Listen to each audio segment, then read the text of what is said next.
وہاں پہ T T P کے تربیتی کیمپ میں یہ بچے موجود تھے۔ ایک تو ظاہر ہے ان کی جو ہے وہ ذہن سازی کی جا رہی تھی، یہ خودکش بمبار تیار کیے جا رہے تھے، اور پھر جناب علی یہ نام نہاد اسلام کے جو ٹھیکیدار بنتے ہیں، یقین مانیں انہیں تو اسلام کے بنیادی اصولوں کا بھی علم نہیں ہے۔ یہ انتہائی غلیظ، گندے اور گھٹیا لوگ ہیں۔ یہ جس طرح ان بچوں کا استحصال کرتے ہیں، بہت ساری اس حوالے سے ان بچوں کی ویڈیوز موجود ہیں جو ان کے چنگل سے آزاد ہوئے، اور انہوں نے خود بتایا کہ کس طرح سے ان کا استحصال کیا جاتا تھا، کس طرح سے ان کو زیادتی کا نشانہ بنایا جاتا تھا۔ اور یہ اتنے بدبخت ہیں کہ یہ مساجد کو جو ہے وہ اپنی حرام زدگیوں کے لیے استعمال کرتے ہیں، اور ویسے یہ جناب علی دعویٰ کرتے ہیں، کلیم کرتے ہیں کہ جی ہم اسلام کے بڑے ٹھیکیدار ہیں، بڑے دعوے دار ہیں، حالانکہ ان کو اسلام کا رتی برابر علم نہیں ہے۔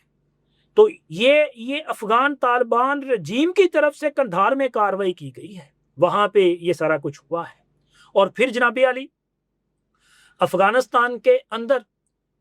مختلف جو گروپس ہیں وہ بھی ایکٹیو ہیں۔ ابھی ہم نے کل ہی آپ دوستوں کو بتایا تھا کہ افغانستان کے صوبہ بدخشاں میں حالات یہاں تک پہنچ چکے ہیں کہ کابل کا کنٹرول جو ہے وہ بالکل ختم ہو چکا ہے، اور ان کے اپنے ہی ایک کمانڈر ہیں مولوی جمعہ خان فاتح، انہوں نے بغاوت کر دی ہے، ان کا وہاں پہ مکمل کنٹرول ہے، اور وہاں پہ جناب نہ تو ان کا کوئی اور کمانڈر جانے کی جرت کرتا ہے، بلکہ ان کے وزیر دفاع ملا یعقوب کو کہا گیا تھا کہ آپ جائیں۔ ان کے آرمی چیف جو ہیں ان کو بھی کہا گیا کہ جی آپ ذرا جائیں اور ان کو جا کے سمجھائیں۔ سر ان کا جو آگے سے جواب آیا ہے نا، انہوں نے کہا کسی کی جرت ہے تو آؤ۔ سر انہوں نے باقاعدہ طور پہ اعلان جنگ کیا ہے، مولوی جمعہ خان فاتح نے اعلان جنگ کیا ہے کہ اگر کوئی بدخشاں میں آئے گا تو زندہ واپس نہیں جائے گا۔ اور معاملہ کیا ہے؟ سر معاملہ ہے پیسے کا، کیونکہ بدخشاں انتہائی اہم نیت کا صوبہ ہے، بہت ہی اہم اسٹریٹجک اس کی اہمیت ہے۔ یہ جو اپنا واخان کوریڈور ہے یہ اسی صوبے میں ہے۔ پھر جناب علی یہ صوبہ اس حوالے سے بھی اہمیت کا حامل ہے کہ یہ پاکستان،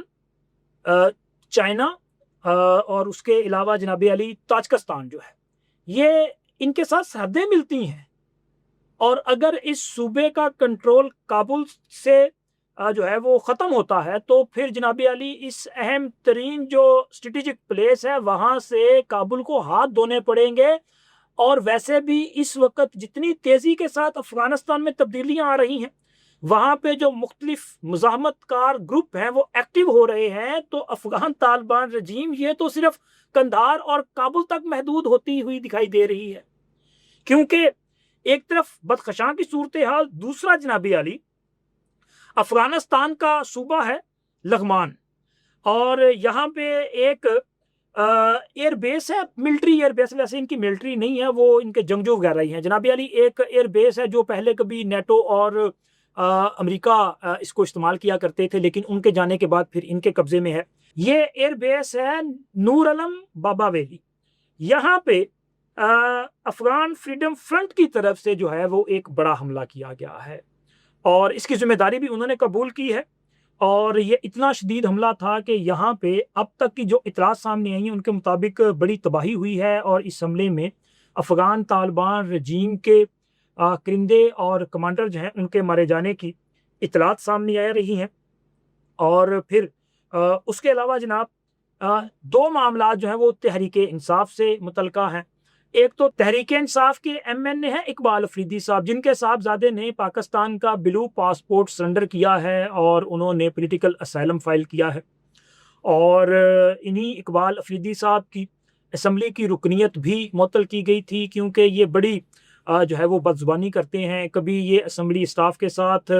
لڑائی کرتے ہیں، کبھی یہ صحافیوں کے ساتھ لڑائی کرتے ہیں، اور اگر کوئی نہ ملے تو پھر تحریک انصاف کے اپنے ہی اراکین اسمبلی کے گریبان پکڑ لیتے ہیں،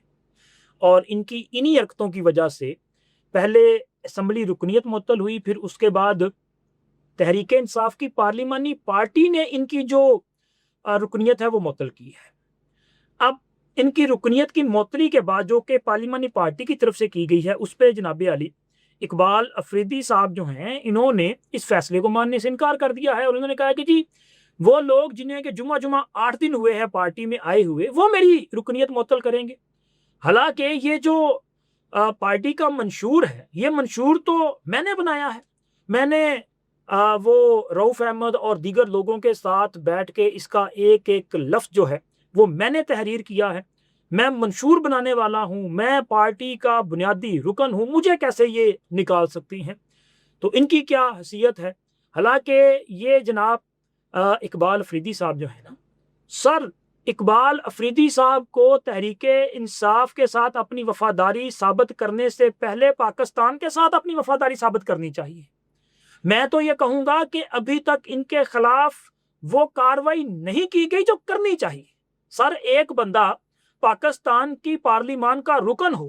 اور وہ دعوے دار ہو کہ اس نے لاکھوں لوگوں کی نمائندگی کرنی ہے، ان کے ووٹ لے کے آیا ہے، اور اس بندے کی اپنے وطن کے ساتھ لائلٹی جو ہے وہ کوسچن مارک ہو، تو وہ ممبر کیسے ہے؟ نہیں سر، سب سے پہلے تو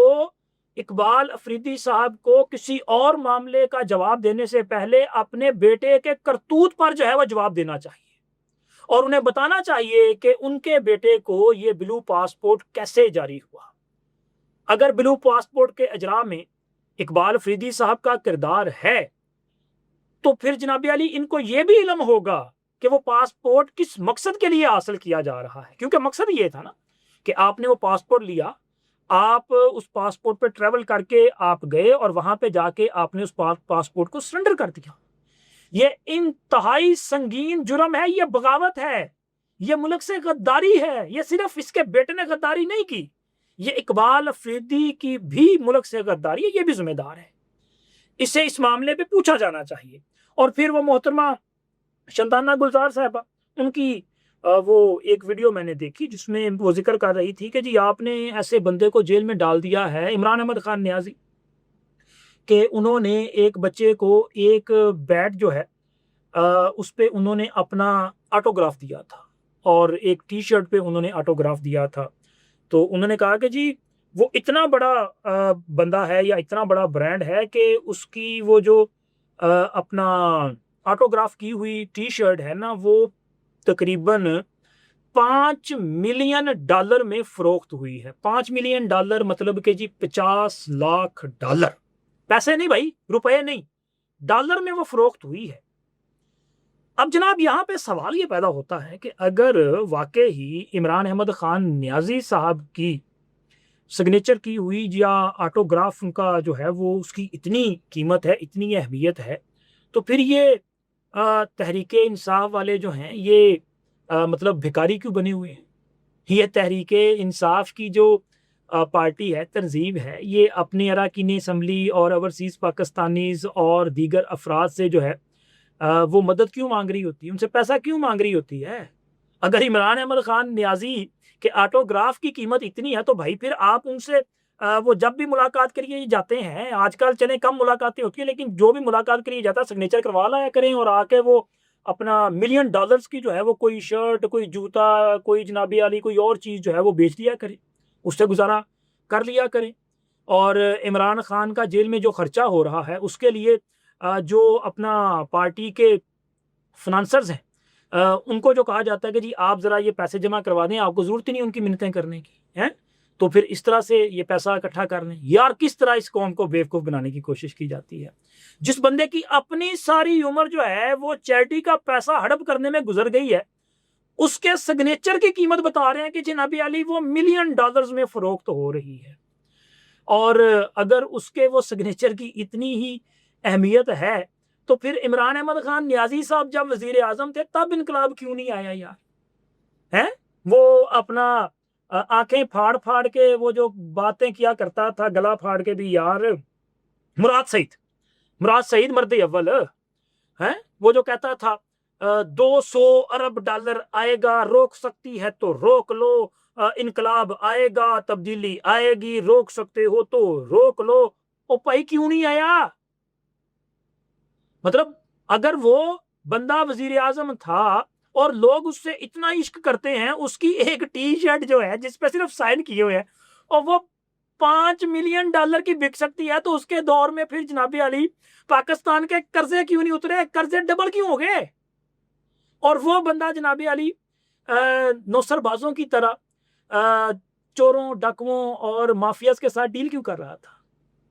وہ ان کو فیسیلیٹیٹ کر کے بروکر کی طرح, ایک دلال کی طرح جو ہے ان سے یہ جناب وہ جو زمین لی ہے اپنا القادر والی, جیلم والی, یہ کیوں لے رہا تھا؟ عجیب بات ہے یار ان کی. اور سر اب آتے ہیں کشمیر کے معاملے پہ, بی بی سی کے معاملے پہ. یار بی بی سی کے متعلق دیکھیں جو سٹوری انہوں نے کی نا, اس سٹوری کے بعد ایک تو پہلے ہماری حکومت کی طرف سے اس معاملے پہ ایک طرح سے نا تردیدی بیان آیا اور انہوں نے کہا جی یہ من گھڑت سٹوری ہے. پھر اس کے بعد ایک ٹرک ڈرائیور کا مبینہ قسم کا میں بولوں گا وہ انٹرویو سامنے آیا جس میں یہ کہا جا رہا ہے کہ جی بی بی سی کے رپورٹر نے پیسے دے کے اس سے یہ انٹرویو لیا ہے. یار سیدھی بات ہے, مطلب مجھے نہیں لگتا, میں چونکہ دیکھیں ایک پروفیشنل جرنلسٹ ہوں اور میں نے رپورٹنگ کی ہے, مجھے اندازہ ہے کہ رپورٹر جو ہے وہ کس طرح سے اپنے فرائض کی ادائیگی کرتے ہیں, اور بی بی سی جیسا ادارہ جو ہے وہ اس قسم کا کام کرے, میں یہ جو ہے وہ تسلیم نہیں کر سکتا. لیکن ہاں یہ ضرور ہے کہ بی بی سی کا پاکستان اور بھارت اور اسرائیل کے معاملات پہ میں سمجھتا ہوں کہ ڈبل سٹینڈرڈ ہے, کیونکہ آزاد کشمیر میں جو صورتحال ہے بڑی تشویشناک ہے,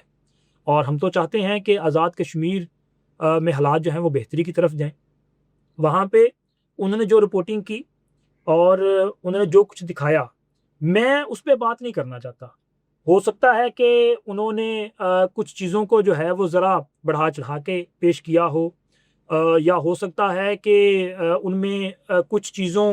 کے معاملے پہ ان کے ساتھ کسی نے کوئی غلط بیانی کی ہو. لیکن ایک معاملہ ضرور ہے یار, دیکھیں بی بی سی ایک بہت بڑا ادارہ ہے, اس کا بہت بڑا نام ہے, دنیا میں ایک نام ہے, اور بی بی سی کی جو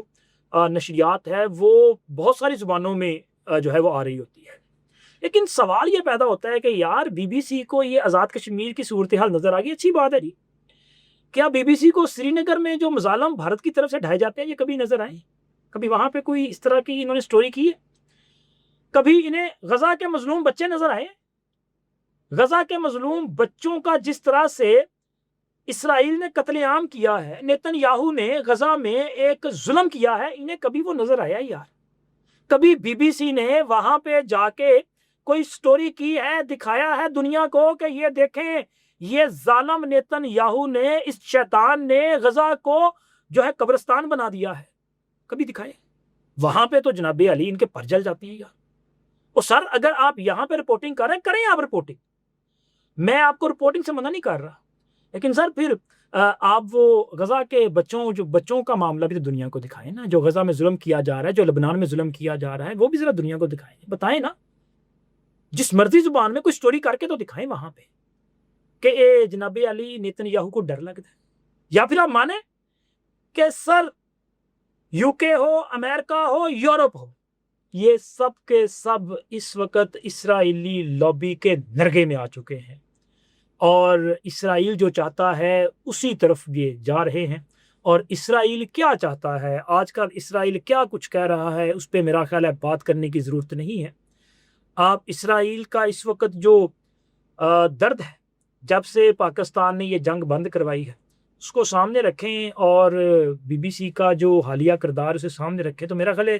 تصویر کلیئر ہو جاتی ہے. اللہ حافظ. 999 کمیونیکیشن ڈیجیٹل میڈیا اور یوٹیوب چینلز کی دنیا میں بڑی کامیابیاں سمیٹنے کے بعد اب ویب نیوز, ویب چینل اور یوٹیوب نیوز چینل کی طرف قدم بڑھا رہا ہے, جس کے لیے ہمیں ملک بھر میں رپورٹرز کی ضرورت ہے. خواہش مند حضرات و خواتین نیچے دیے گئے نمبر پر رابطہ کریں. What's app +92 309 1226 999.